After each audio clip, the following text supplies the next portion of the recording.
So there's a marriage in everything. That's what Swedenborg says. That we are not some unique phenomena where, because we're human and because of the way we are and to maintain the home, we have this structure of joining. There's a marriage in everything. And you don't got to take my word for it.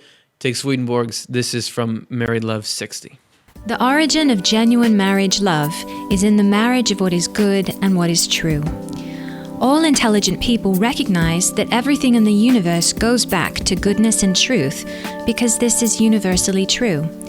We cannot avoid recognizing as well that there is a union of goodness with truth and of truth with goodness in everything in the universe, great and small alike, because this too is everywhere true and is inseparable from the other principle.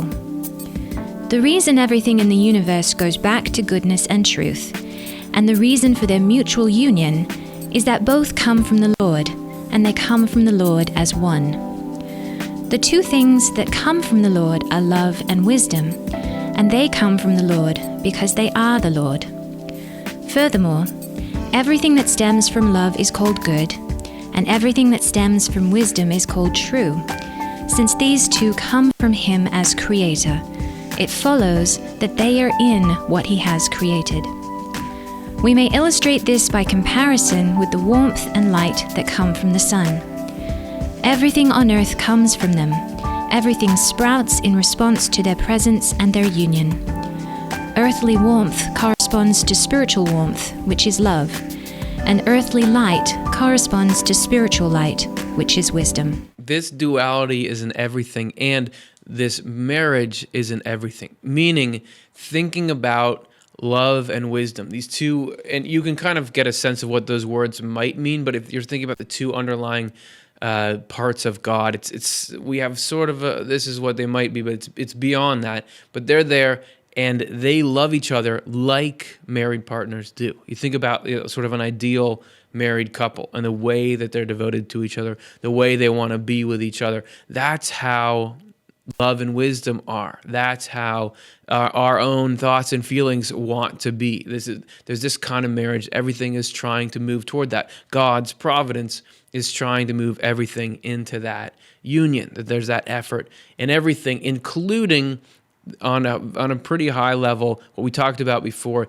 the marriage of God and the church in us. But we got to define what that is. So let's take a look in Married Love 62. This love, so we're talking about married love between husband and wife. This love corresponds to the marriage of the Lord and the church. That is, just as the Lord loves the church and wants the church to love Him, so a husband and wife love each other. This relationship follows from the origin of marriage love in the marriage of goodness and truth. Because the marriage of goodness and truth is the church within us. In other words, the marriage of goodness and truth is the same as the marriage of caring and faith, because good is an attribute of caring and true is an attribute of faith. So he said it there. He said the marriage of good and truth within us is the church. The church is not an external episcopal organization or a series of buildings or a collection of money.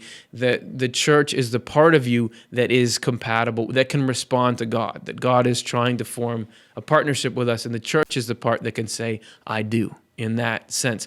So that marriage is just like the marriage of married partners, that there's the same patterns going throughout all of creation. That's why it's such an important thing.